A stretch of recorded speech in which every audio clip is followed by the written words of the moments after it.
राजा दक्ष की पुत्री सती ने भगवान से यह वर प्राप्त कर लिया था कि हर जन्म में वह शिव को ही पति रूप में प्राप्त करती रहे। पार्वती के रूप में उसने पर्वतराज हिमालय के घर में जन्म लिया। उसके जन्मते ही हिमालय का महत्व और अधिक बढ़ गया। दूर दूर से आकर ऋषि मुनि आश्रम बनाकर रहने लगे। हिमालय ने भी उनको पर्याप्त मान सम्मान दिया। चारों ओर सुंदर पर्वत पर सदैव फल फूल और उनके नवीन वृक्ष प्रकट हुए। वहां पर नाना प्रकार की मणियों की खानें प्रकट हो गई। सब नदियां पवित्र जल को लेकर बहने लगीं। पशु पक्षी आपस में प्रेम पूर्वक रहने लगे। सब जीव जंतुओं ने वैमनस्यता को त्याग दिया। पार्वती के आने से हिमालय हर प्रकार से समृद्ध हो गया। नारद जी को इसकी खबर लगी तो वह वीणा बजाते हुए हिमालय से मिलने चल दिए। पर्वतराज ने आदर से सम्मानपूर्वक उनका स्वागत किया। चरण धोकर सुंदर आसन पर बैठाया।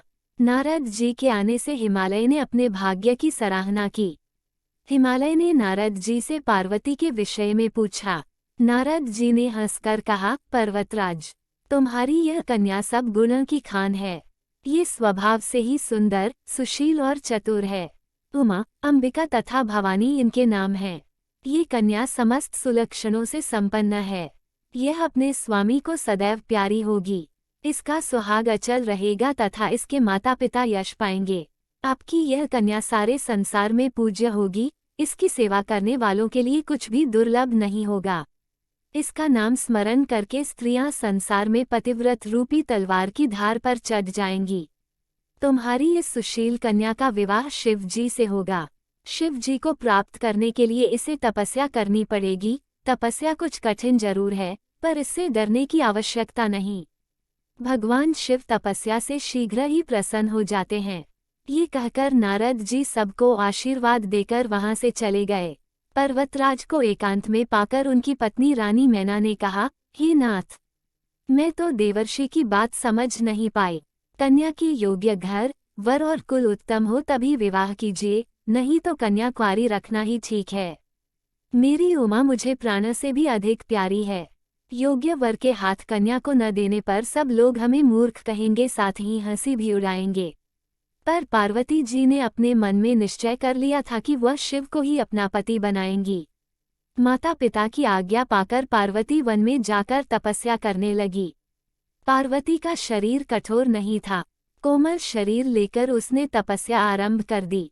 आरंभ में वह फूल फल खाकर दिन व्यतीत करती रही। बाद में उन्होंने इसे भी छोड़ दिया। पार्वती की कठोर तपस्या से आकाशवाणी हुई, पार्वती, अब तुम्हें तपस्या करने की आवश्यकता नहीं है। तुम्हारा मनोरथ सिद्ध हुआ। तुम्हें भगवान शिव वर के रूप में अवश्य मिलेंगे। इतने में सप्त ऋषियों ने पार्वती की परीक्षा लेनी चाहिए। वे पार्वती के पास आए। ऋषिगण ने पार्वती जी के पास आकर पूछा, पार्वती, तुम ये कठोर तपस्या किस हेतु कर रही हो? किसकी आराधना कर रही हो और क्या चाहती हो? हमसे स्पष्ट कहो। ऋषिगण की बात सुनकर पार्वती ने लज्जाते हुए कहा, मुनिवर, मैंने शिव को अपना पति बनाने के लिए ये तपस्या की। देवर्षि नारद जी के कहने पर मैंने ये तपस्या की। पार्वती की बात सुनकर ऋषिगण हंस पड़े। उन्होंने कहा, पर्वत की बेटी होने के कारण तुम्हारा नाम पार्वती है। तुम्हारा विचार दृढ़ होना चाहिए। नारद जी का उपदेश सुनकर किसका भला हुआ है? नारद जी ने दक्ष पुत्रों को जाकर उपदेश दिया। चित्रकेतु का घर उन्होंने बिगाड़ा। हिरण्यकशिपु का भी ऐसा ही हाल किया। ऋषियों ने आगे कहना जारी रखा, नारद जी की सलाह पर चलने वाले स्त्री पुरुष भिखारी हो जाते हैं। मन के वह बड़े कपटी हैं। शरीर उनका अवश्य साफ है। वह अपने ही समान सबको बनाना चाहते हैं।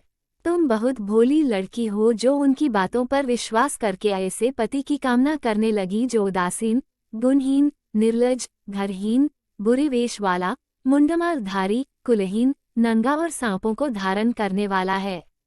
ऐसा वर तुम्हें कौन सा सुख देगा? नारद रूपी ठग ने तुम्हें अच्छी तरह भ्रमित कर दिया है। सती की कहानी नहीं जानती। उसने भी शिव से विवाह किया। शिव ने उसे यज्ञ में मरवा डाला। शिव जी अब निश्चिंत हैं। उन्हें किसी बात की चिंता नहीं। भीख मांगकर खाते हैं। शमशान घाट में भभूति लगाए घूमते रहते हैं। ऐसे फक्कड़ बाबा के घर में कोई स्त्री कैसे सुख से रह सकती है। अपना भला चाहो तो उन्हें वर के रूप में प्राप्त करने का विचार त्याग दो। हम तुम्हारा विवाह बैकुंठ में रहने वाले श्रीपति भगवान विष्णु से कर देंगे। ऋषियों से इतना सब सुनने के बाद पार्वती जरा भी विचलित न हुई। वे बोली, आप लोगों ने जो कहा सब सत्य है, पर मेरी प्रतिज्ञा भी अटल है। मैं शिव जी के अतिरिक्त किसी दूसरे को अपना पति नहीं बनाऊंगी। पार्वती के अटल निश्चय के सामने ऋषिगण हार गए। वे पार्वती के मन को डिगा न सके। अंत में उन्होंने कहा, जगत माता भवानी आपकी जय हो। ये कहकर ऋषिगण वहां से चले गए और पार्वती पिता के साथ अपने घर आ गई। उन्हीं दिनों की बात है। तारक नाम का एक महाबली दैत्य था। उसने सारे देवताओं को परास्त करके उनकी संपत्ति हड़प ली थी। देवगण उससे युद्ध करने का साहस नहीं जुटा पा रहे थे। सब देवता दुखी मन से ब्रह्मा जी के पास पहुँचे। उन्होंने ब्रह्मा जी को व्यथा सुनाई। ब्रह्मा जी ने कहा, राक्षस का अंत शिव जी के पुत्र द्वारा ही संभव हो सकेगा, अतः शिव जी का पुत्र होना जरूरी है। पर इन सब के पहले कामदेव को शिव जी के पास भेजना जरूरी है। बिना कामदेव के जाए शिव जी का गृहस्थाश्रम में प्रवेश करना असंभव है। देवताओं ने कामदेव से विनती की। कामदेव ने सारी बात सुनकर कहा, शिव जी से विरोध करने में मेरी भलाई नहीं है और न ही मुझमें हिम्मत है, पर मैं आप लोगों की सहायता अवश्य करूंगा। जहां शिव जी ध्यान मग्न बैठे थे, वहां कामदेव ने जाकर अपना चमत्कार दिखाना आरंभ किया। देव, दैत्य, मनुष्य, पशु पक्षी सब काम के वशीभूत होने लगे। पेड़ पौधे भी इसके प्रभाव से युक्त हुए बिना नहीं रह सके। 2 घड़ी तक सारे ब्रह्मांड में कामदेव का चमत्कार फैल गया। किसी तरह कामदेव डरते डरते शिव जी के सामने पहुँचे। सौभाग्य से शिव जी का उसी समय ध्यान टूटा। उन्होंने अपनी आंखें खोलीं। सामने कामदेव खड़ा था। शिव जी की नज़र उस पर पड़ते ही वह भस्म हो गया। कामदेव की पत्नी रति ने जब सुना कि उसके पति को शिव की दृष्टि ने भस्म कर दिया है तो वह रोती चिल्लाती शिव जी के पास पहुंची। शिव जी की प्रार्थना करते हुए वह दया की भिक्षा मांगने लगी। शिव जी उसकी प्रार्थना से प्रसन्न होकर बोले, रति, आज से तुम्हारे पति का नाम अनंग होगा। वह बिना शरीर के ही सबको प्रभावित करेगा। असुर तारकासुर को भगवान शिव से वरदान प्राप्त था कि उसे शिव पुत्र के अलावा कोई दूसरा नहीं मार सकता था। माता सती के आत्मदाह के बाद से शिव जी वैरागी होकर समाधि में लीन थे। इधर सभी देवता गण तारकासुर के अत्याचार से पीड़ित हो गए थे। वे ब्रह्मा जी के पास मदद के लिए गए भी, लेकिन उनसे कोई मदद नहीं मिली। उन्होंने इतना ही बताया कि तारकासुर का वध केवल शिव पुत्र के हाथों ही हो सकता है। भगवान शिव ने ही तारकासुर को ये वरदान दिया था कि उसकी मृत्यु मेरे पुत्र के हाथों होगी। माता पार्वती के तप से प्रसन्न हो भगवान शिव उनको पति रूप में प्राप्त हुए। दोनों के योग से कुमार कार्तिकेय का जन्म हुआ। कहा जाता है कि कार्तिकेय का जन्म षष्ठी तिथि को हुआ था और उनका एक नाम स्कंद भी है। इस वजह से हर मास की षष्ठी तिथि को स्कंद षष्ठी का व्रत रखा जाता है, जो भगवान कार्तिकेय को समर्पित है।